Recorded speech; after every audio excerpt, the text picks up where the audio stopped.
is the most relentless force for change in modern economic life? It's the modern, large corporation.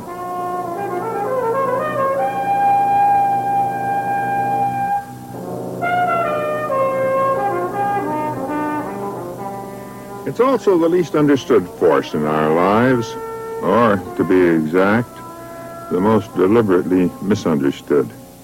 There is a corporate myth which is carefully, assiduously propagated, and there's the reality, and they bear little relation to each other. The corporate myth is of a disciplined, energetic, dedicated, but well-rewarded body of men serving under a dynamic leader. The leader leads is always dynamic. His men carry out his orders or transmit them on to the minions below. This is the organization. The myth holds that the only purpose of the corporation is to make money by making things.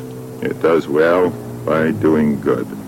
It makes money by responding completely to the instruction of the market, and thus, ultimately, of the consumer. These are salesmen, but they are messengers, equerries, sent to discover the needs of their sovereign, the sovereign consumer. Paul A. Samuelson, the most distinguished economist of my generation, once put it this way: the consumer is, so to speak, the king. Each uses his votes to get things done the way he wants them done. We should think of the consumer, I believe, as someone very like ourselves, moved by voices within and without, including the eloquent outer voice of the modern corporation. The economist consumer, which I've always rejected, we see them here in caricature, is moved only by inner self to maximize the enjoyments of consumption.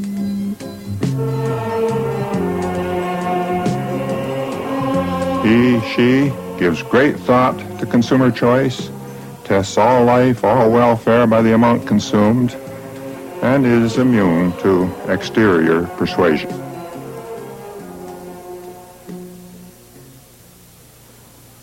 It is the myth. Not even economists believe it when they go home at night.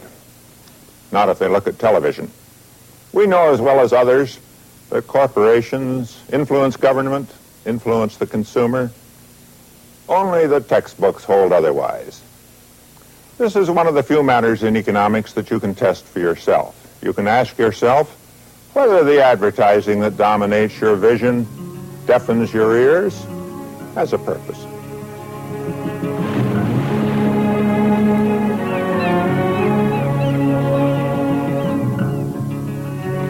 Caught up in this world, we become part of it, unaware of its influence. The myth, the instruction which holds that the modern great corporation is the powerless servant of the market, and thus of the consumer and the society, is one of the ways by which corporate power is subdued in our consciousness and thus protected. We shouldn't be surprised. All education in all societies accepts, defends, protects the dominant institutions of that society. The sovereign, the Constitution, Parliament, the law, communism and the Soviet Union. That our economic education protects and defends the corporation should surprise no one.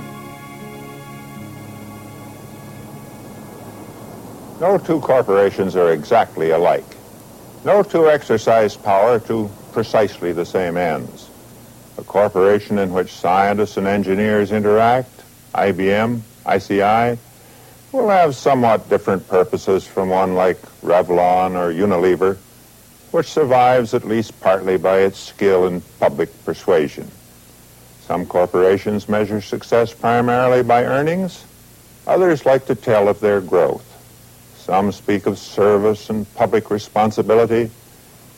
And if men speak often enough of their virtue, they may persuade themselves, at least a little, to its practice. There being no single typical corporation, we have invented one that tells something about all. It's called UGE.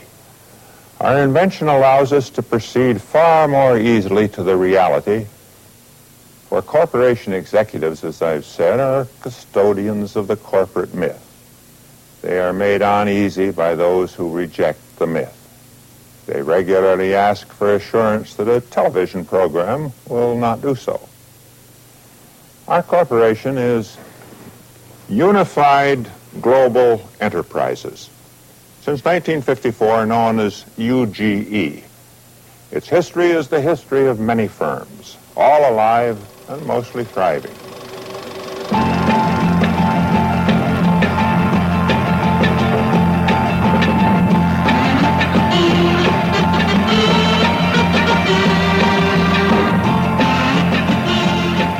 UGE could be British, French, German, but since it's a source of both instruction and amusement, I thought it tactful that it be American, an American-based multinational. UGE will allow us to dissolve the corporate myth without too much solemnity, if you will allow. Then we shall look at a real, rather solemn corporation, also very successful. UGE, our company, began in food and beverages. It's now big in chemicals, hotels, missile guidance systems, computer software, and the leisure industries. This is the UGE product family, the product mix, the world of UGE. So we welcome you to UGEX 80, the exhibition specially planned to document the 100-year history of UGE.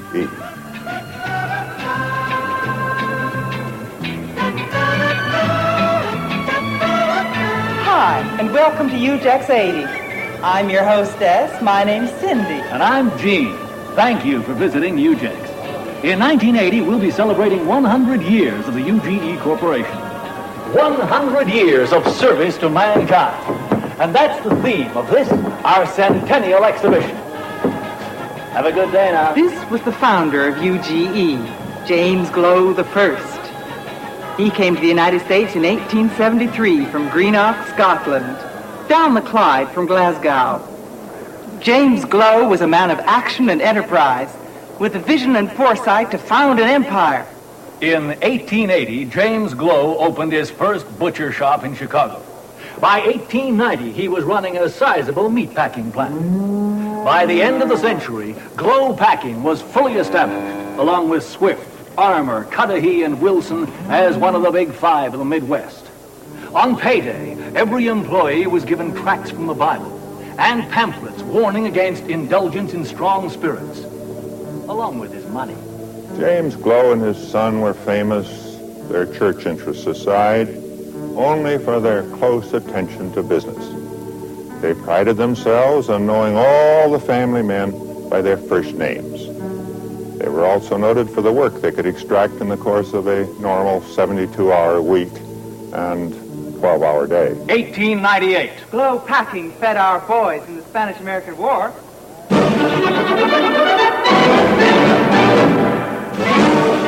The historic and bomb beef of the Spanish-American War proved far more damaging to the participants than the misguided Spanish bullets. But it has never been shown that the Glow cans were appreciably more lethal than the industry average, and no other company learned the lesson so well. Always thereafter, the company emphasized quality in its merchandising and advertising. Glow sausages and canned meats from those years are still with us today. In Chicago, it was said, the packers used every part of the pig but the squeal. The Glows did better. They used ingredients that had never been near our carcass. For generations of Americans, Glow sausages have been the glowworms, an affectionate nickname derived originally from their shape, the company public relations department has often explained. We salute the fine range of food produced by Glow Food and Beverage for over 80 years. Breakfast food. Corn tassel. Late barley. Health foods. liver extracts. Mineral laxatives. A whole new ball game to greet the 20th century, launched by James Glow Jr. These nutritious foods owed much to an economical range of vegetable products, intelligently processed and flavored, that went originally into the sausages. These included oatmeal, cornmeal, cottonseed meal, wheat bran, and it was said, although never admitted, freshly milled sawdust. The greatest of all was Ugol. The ingredients of Ugol remain a secret to this day. It's the oil with 1,000 uses, praised from that very day in 1921, when America first bought Ugol. Wonder product, just one oil for all. Sunburn, crack, face salad, the name is Ugol.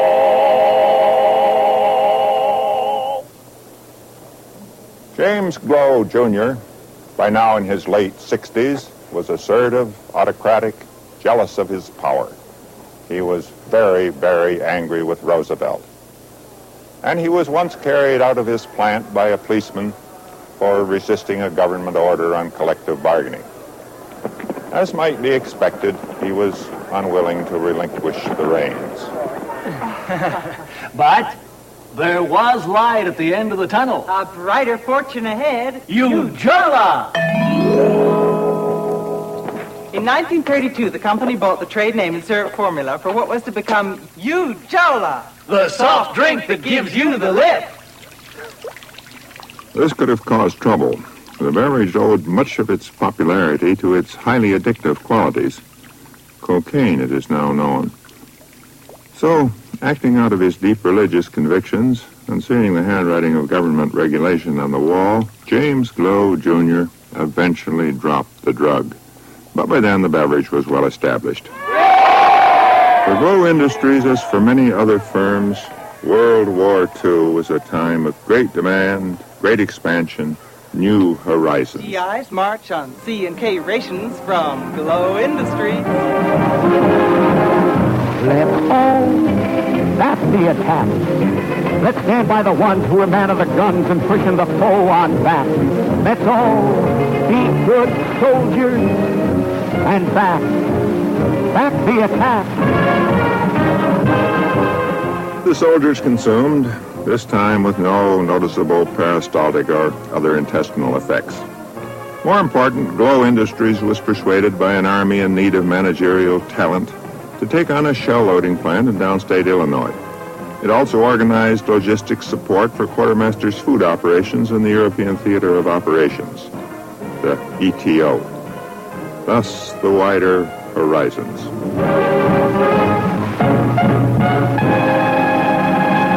The way was paved for Harold McBean. In 1952, Harold McBean took control of the corporation.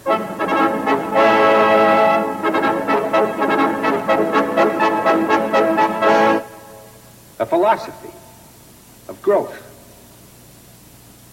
constructive acquisitions, the American opportunity abroad, professional management, a partnership in government, responsibility for national security, sound labor management relations, profit with service, technology at the demand of the consumer, the nation's host, nutrition for a free people. All these phrases are associated with the era of McBean and the talented young team that he brought with him to the company from the Pentagon and the Harvard Graduate School of Business Administration. It was time also for a name that did justice to the new horizons. Glow. Glow Industries, Glow Packaging, Glow. Global. Global Industries. Global Enterprises. Unified. Unified Global Enterprises. U-G E. U. G. E. The 50s and 60s were the golden years of UGE. This was the New York headquarters. The dominant theme of every age is reflected in the grandest of its structures. Religion in the Middle Ages in the cathedrals, the emerging nation-state in Versailles, the Industrial Revolution in the railroad stations, and the modern corporation in the skyscrapers. That building is our signature. It spells one word in the sky. Huge. Only the H is silent, McBean liked to say. McBean was the first of the professional managers. Arthur Francis Glow, the only male heir, after a brief experience in the company, had retired to California. His father had been called the last Glow. AF was called the Afterglow.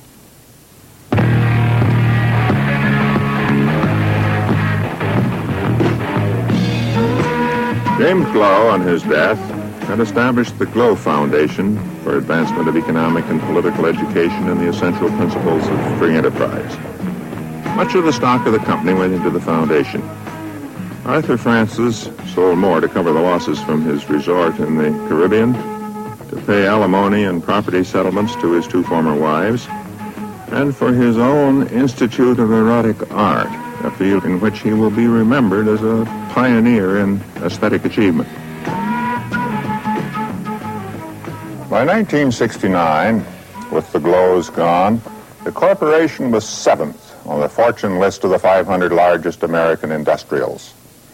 In the annual report in that year, UGE noted that it had sales offices in 62 countries, substantial manufacturing or bottling operations in 54 countries.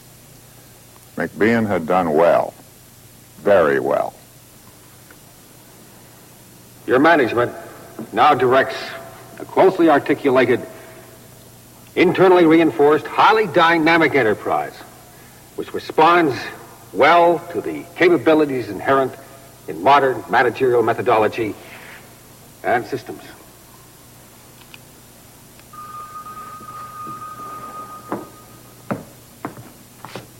Well, thank you, Mr. Wirtz. Harold McBean left UGE in 1969 to become Deputy Secretary of Defense. Company earnings, reflecting the favorable effects from the consolidation and revaluation of intercorporate holdings and other creative accounting, had reflected their 16th straight annual gain. The stock was at its all-time high.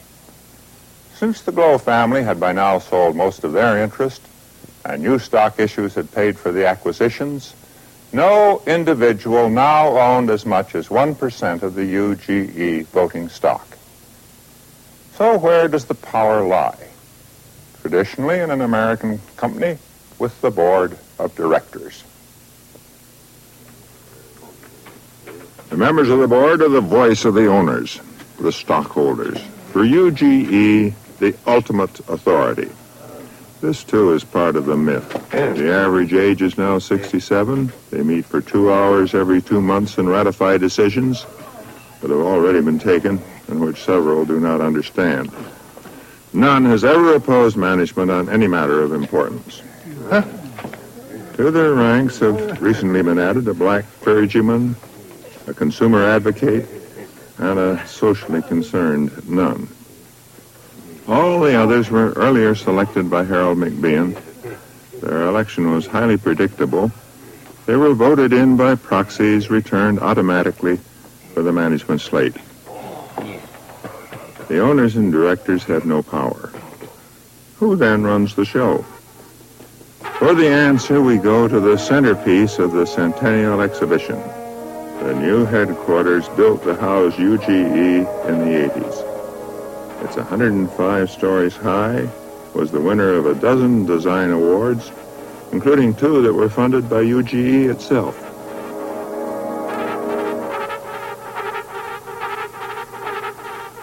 The new skyscraper will house the great and diverse and talented group of men that now, happily for it, is the UGE Command.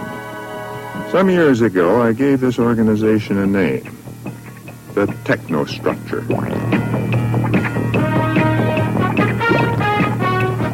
Harold McBean, when he went to the Pentagon, was succeeded by Howard J. Small, Executive Vice President for Corporate Operations. Howie, as he is known in the firm, commands approximately the same salary as did McBean, $812,000 plus stock options, deferred compensation, and pension rights. Unlike the Glows and Harold McBean, Howie is not well known outside the firm. He's a two-pack smoker, drinks on occasion to keep going, and were he a vital factor in the firm, his heart condition would be the source of the gravest concern. The Dow Jones wide tape would carry his electrocardiogram and his latest lung X-ray. In fact, no one in Wall Street gives Howard J. Small's health the slightest thought. It is taken for granted that power resides not with Howie, but in the technostructure. At the center of the technostructure are the chairman, president, executive vice president, council, a formidable array. The myth is of a hierarchy, all power coming down from these men at the top. The reality is of circles, concentric circles, with power flowing between them. And that is the corporation's greatest source of strength. Howie Small, as president, is at the center of the circle. In the first ring are his executive vice presidents and the senior home office staff. In the next ring are the heads of the companies and subsidiaries at home and abroad. In the third ring are those men whose technical and specialized knowledge contributes to decision. Engineers, scientists, advertising specialists, sales managers, dealer relations men, designers, more lawyers, more lobbyists, economists, controllers, and the men who understand the computer. Next beyond are the white-collar workers. Next are those who supervise production. And in the final outer ring are the blue-collar workers. Let us now concentrate our minds fully on the future. Thank you. In the inner rings of UGE, there is the power that proceeds from position, from rank. In the outer rings, there is the power that proceeds from skills and from numbers and from union organization. Hiya, men. There is power in every ring. The power that goes with command, with knowledge, or with organization. Where do we go next? A New Yorker drawing by Charles Adams got it right. In the modern corporation, there are no great men, only great committees. We see, I think, the error in viewing the firm as a pyramid, with all power passing down from the top. What the corporation does and achieves is the product of the intense interaction between the outer rings and the center. But it's time to enter reality, to see the technostructure at work in a real corporation, Philips, the Dutch multinational. UGE is a composite and a caricature, both larger and smaller than life. For reality, we go to Eindhoven, a city of 190,000 people, a couple of hours' drive south and east of Amsterdam. In 1944, it had its moment of history. It was taken by Montgomery's armies when the further jump to Arnhem proved a bridge too far. Since 1891, Eindhoven has been the headquarters of Philips. Our look at Philips begins also with an exhibition, the Evaluan. Here, the children of Eindhoven are brought to see the achievements and promise of technology in general, and of Philips in particular.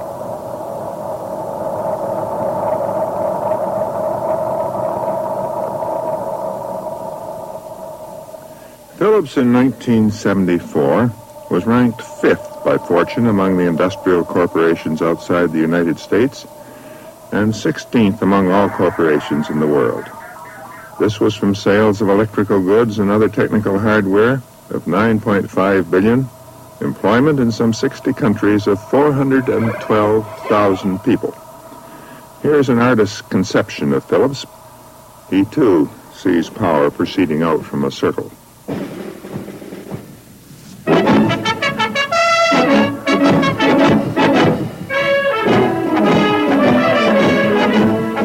Here in Eindhoven, the Phillips presence is still a powerful thing. Workers in the firm still live in intimate association. They unite in music. The Phillips band plays the Phillips March.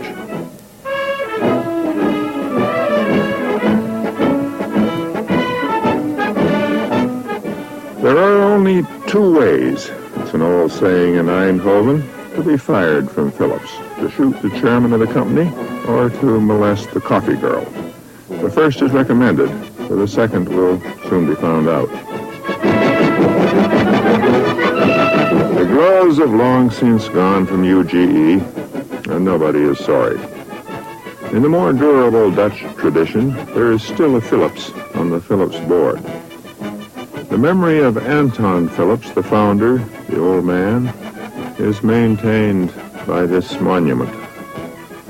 The artist thought it wise to sacrifice form, and maybe also beauty, for substance.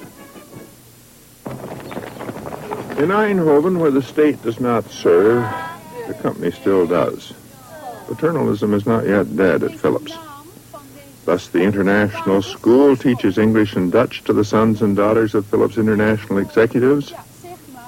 English is to the modern corporation as Latin was to the medieval church. Peter, waar werkt jouw papa? In de Philips. Rekencentrum. Ja. Zo. Kunnen jullie een beetje aansluiten? Kom maar staan, zo ja. En een beetje doorschuiven. Kan je ook goed staan? The company has encouraged the foundation of a workers' cooperative for those who have retired but who cannot bear to stop working, for whom the work ethic is too compelling. Kan ook even staan. Strength through work. En dan moet je een beetje allemaal hier naartoe kijken, hè? Zo ja. Even opletten, hè? Zo, even opletten, hè? Ja. And through their working life, the health of Phillips employees is carefully checked. The more responsible the job, the closer the watch. Health and corporate health go hand in hand.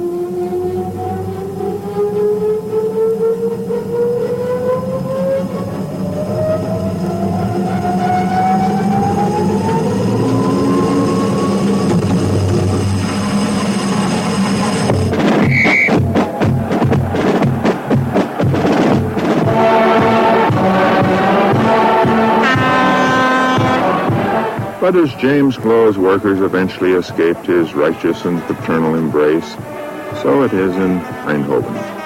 The football team, PSV for Phillips Sportsverein, still bears the company name, but plays on its own. Once the company housed and educated all of its workers, now these tasks are going, or have gone, to the city of Eindhoven or the state. Once the company instructed the workers as to its wishes. Now it consults the union. Once a year, sometimes oftener, it assembles the representatives of all ranks for discussion of plans for the years ahead. In speaking of the power of the modern corporation, an important distinction must be made. Its public power, its power in markets and in the state, increases. Its parental power, its power over its own people, diminishes. Phillips, like UGE, is a creature of its technostructure. In this respect, all large corporations are alike, and corporate performance depends on the people who fill the rings. Who are these people?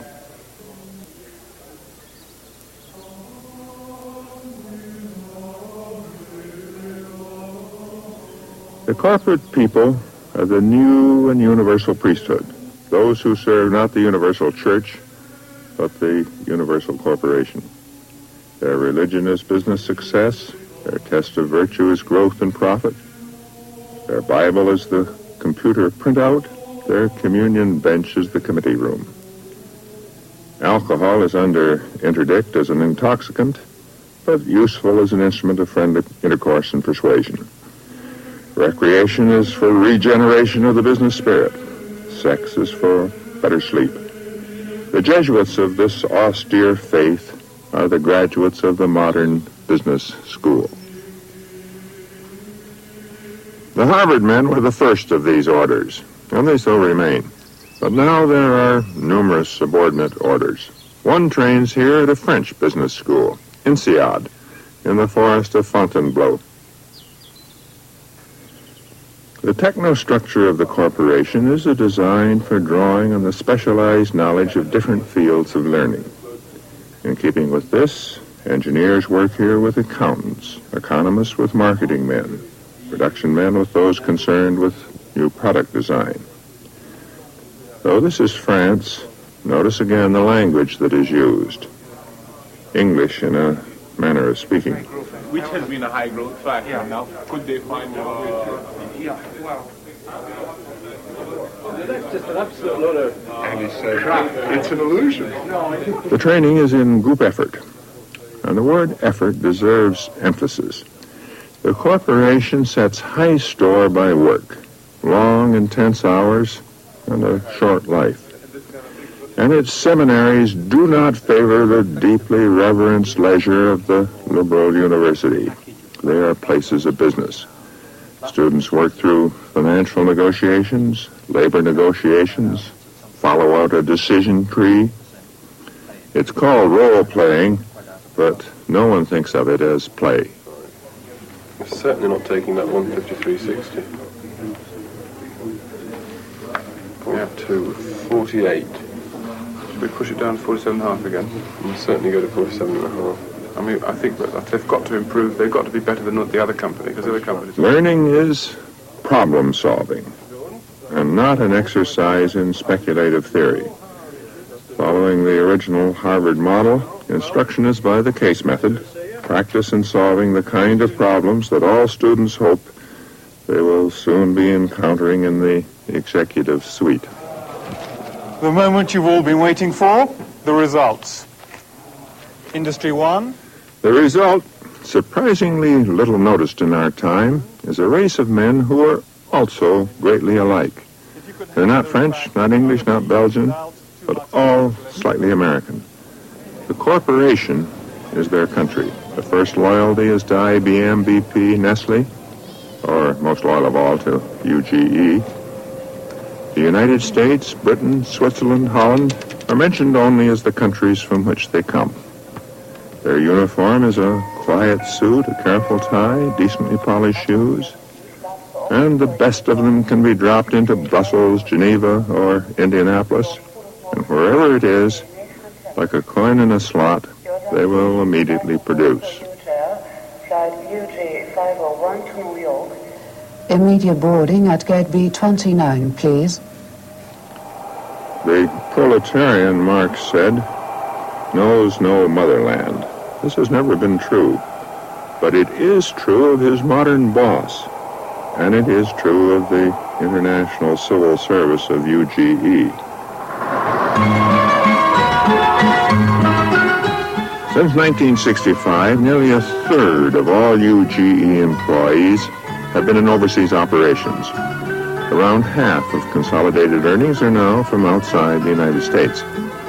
UGE operates not from Brussels or Geneva, but from Paris, the intellectual, artistic, and quality consumers' goods capital of Europe, Harold McBean said when he opened their headquarters here at La Défense. Also, better food, more accessible women, and the Crazy Horse Saloon, a slightly frivolous minor executive was heard to add. He's no longer with the company. Harold McBean personally coordinated the worldwide operations of what, in his more thoughtful moments, he called his empire. He was everywhere by plane or helicopter. 5 meetings a week, 200 in an average year. Howard Small is also airborne, but his management team at Home Office keeps itself current on all operations, international and domestic. Information flows in to be processed by a large staff and kept immediately available in a comprehensive information retrieval system. Long before Howie decides, the decision has been carefully staffed out. Often, in fact, it has been already made. The modern multinational corporation is omnipresent. No place is too far away.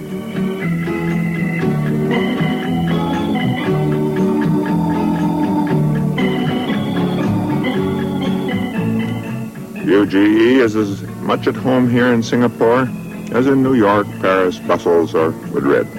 Howie Small's people have recently won the Ujola concession in the Soviet Union, and they have high hopes for North Korea.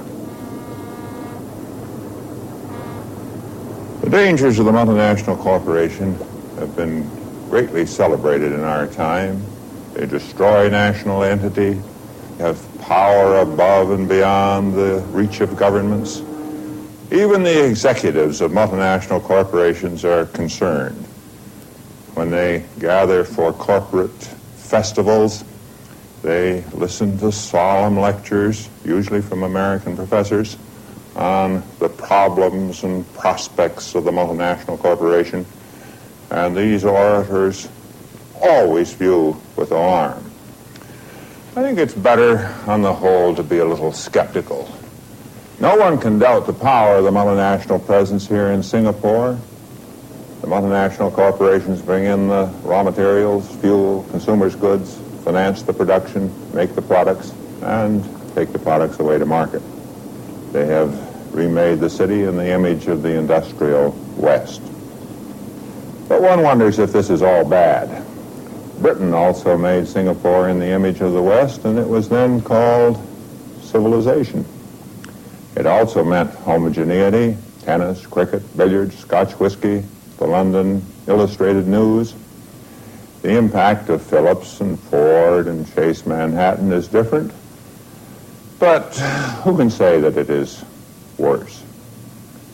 That the great multinational corporations can influence national governments is certain. But the power of the national corporation over national governments is usually greater, and that's something we shouldn't forget. Nor, surely, is the suppression of national entity, national identity, all that bad. Frenchmen, Germans, the British, all asserted their identity in the first half of this century, and the result was millions of people dead in the 2 wars. I suppose some believe that the European Common Market came into existence because miraculously after 200 years, everyone began reading Adam Smith. The wider the market, the greater the returns from the division of labor, the greater the efficiency of the international system. It's a lot more plausible to suppose that the EEC came into existence after World War II because with the rise of the large multinational corporations, tariffs, national boundaries had become, for them, a nuisance. And they had a better way of keeping competition under control because, in a good many cases, they owned the foreign competitors. So if France and Germany are now so denationalized that they cannot indulge their ancient animosity, cannot slaughter each other's citizens, should we weep?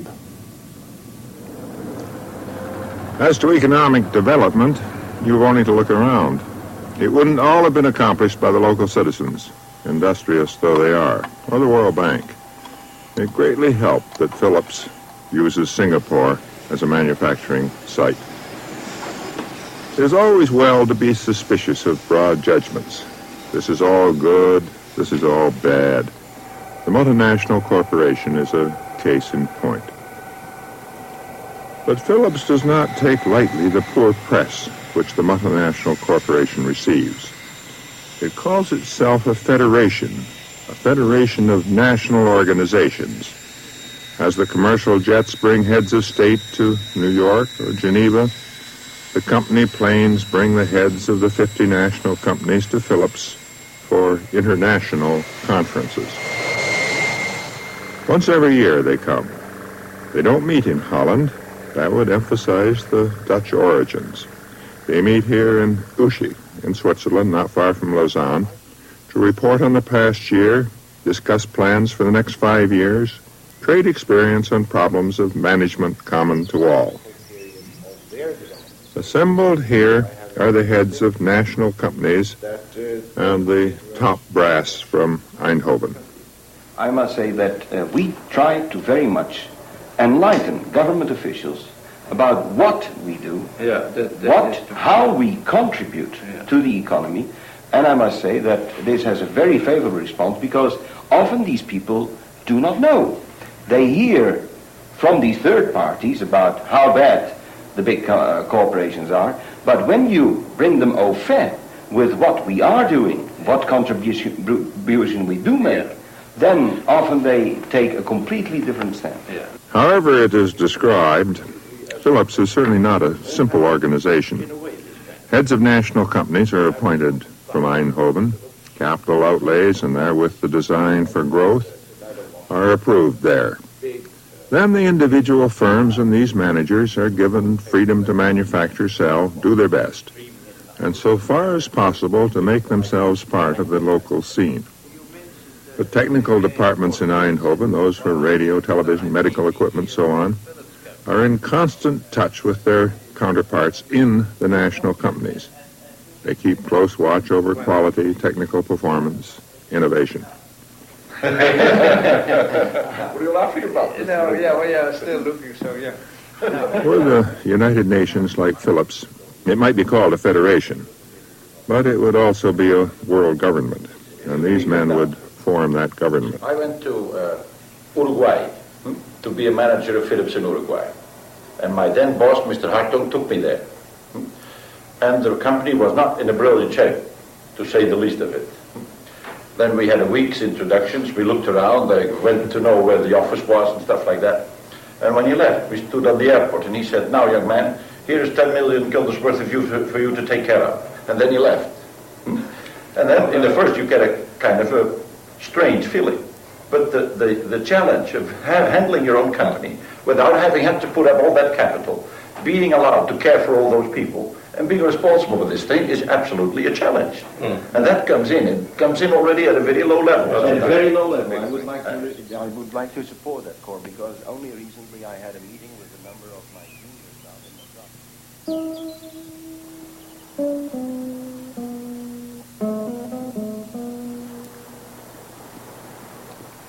Corporate life is more easily explained than lived. To see more intimately what it involves, we come to California, to this Arcadian scene. The corporate ethic, as I've observed, is one of effort, acceptance of strain. A good executive is a good man under stress. The modern corporation has power, but it is power that is intricately shared.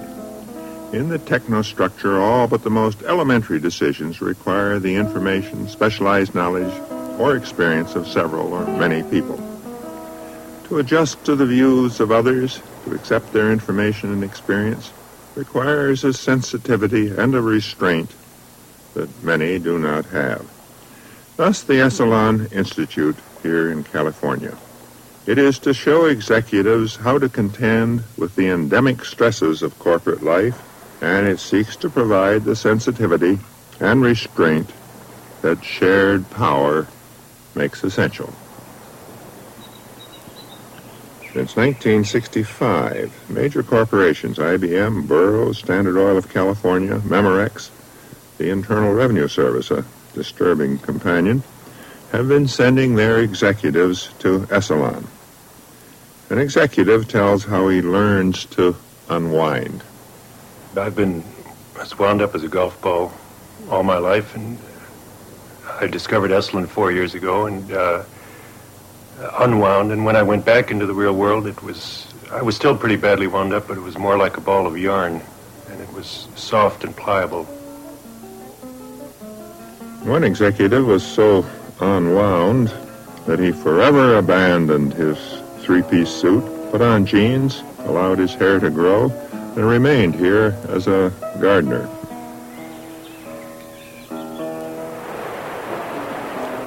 The world of the technostructure is one of anonymous exercise of power.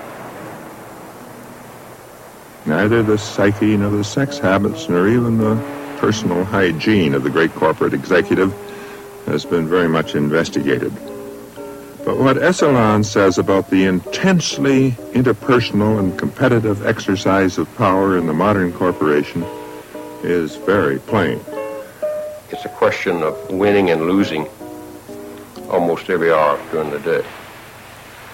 The people who are attracted to our kind of work are win-oriented people. You might say that there is a natural force that causes us to be a little more uptight, perhaps, than somebody in a more relaxing profession.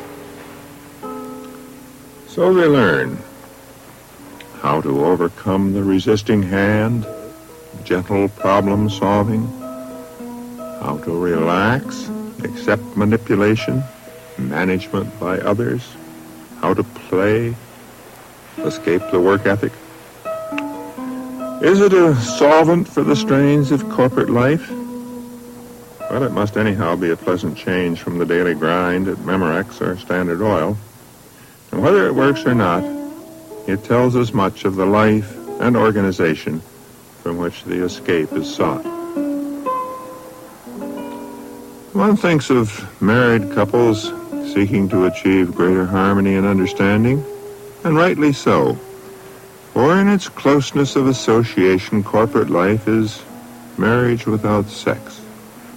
There's the same need to understand, to civilize, to perfect an association. Above all, to persuade each individual that at some point, individual power must be subordinated without sense of defeat to that of the group. The large corporation is here to stay. Those who would break it up, confine its operations within national boundaries, are at war with history and the tyranny of circumstance. People want large tasks performed, oil recovered from the North Sea and automobiles made by the millions to use it. And large tasks require large organizations. And that's how it is. The question is, how do we live with the modern corporation? Allow it the autonomy it needs for decision-making, while providing the restraint that ensures service to the public purpose. The automobile industry is the metaphor for big business, the big corporation. And this restaurant in the basement of the GM building is probably as good a place as any to raise these questions. It's a kind of monument to the motor vehicle industry.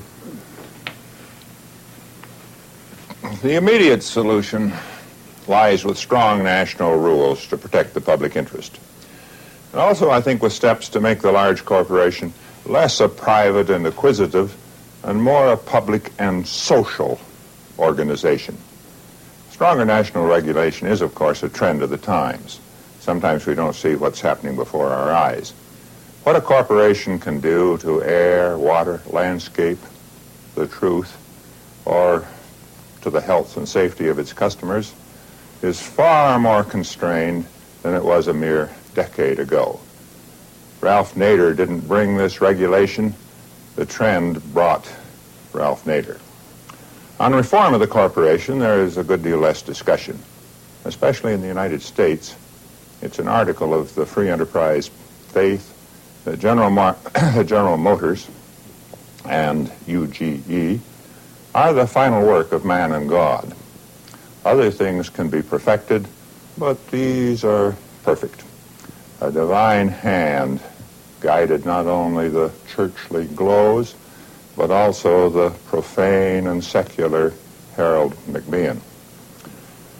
Putting representatives of labor, minorities, women, the public on boards of directors, one remedy that is discussed doesn't appeal to me. The boards we've seen are without power, and so accordingly will be the people, however good they are, who are put on the boards. It would be better, I think, to abolish boards of directors in the large firms now that they have no function, and they could then be replaced by what we might call a board of public auditors, which would keep out of management decisions, but would ensure the enforcement of public laws and regulations, report on matters of public interest, otherwise keep the management honest, and it would also ratify changes in the top command, and in the event of failure, order such changes. You will ask then who would represent the stockholder. The answer is that no one does now. The shareholder in the big corporation is without power and without function, and we have to conclude that he or she is also obsolete. I would pay such stockholders off in bonds, have the dividends and capital gains then accrue to the public. This, you will say, is socialism, and that may well be so. But it is socialism because the great corporation, as it develops, takes power away from the owners and away from their representatives, and therefore it socializes itself. It also socializes itself in another and more specific way. If a corporation is large enough, it can no longer be allowed to fail and go out of business. The recent history of Lockheed, Rolls-Royce, Penn Central, Krupp, British Leyland, the big Wall Street brokerage houses, all affirms the point. All have had to be rescued by government, one way or another. Socialism, as and when it comes to the United States, will not be the work of politicians or professors. The real work will be done, is being done, by the corporation executives. On this, too, Howard Small, Howie of UGE, has also spoken.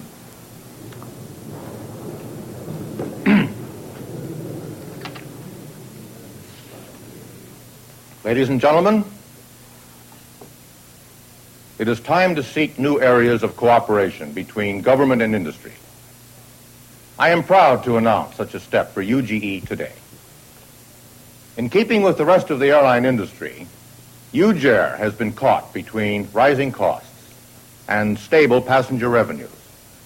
Problems, I need not tell you, that are not of its own making. As you know, we proposed a government takeover of the line.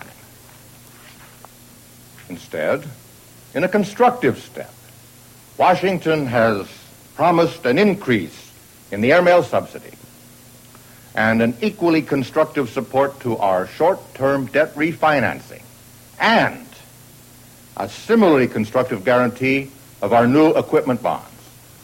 This is the kind of constructive cooperation between government and industry that we should all welcome in a free society.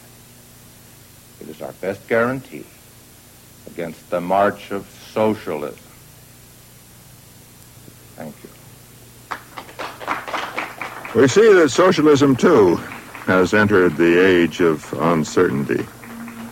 It could be one thing for UGE, something else for the average citizen or the poor.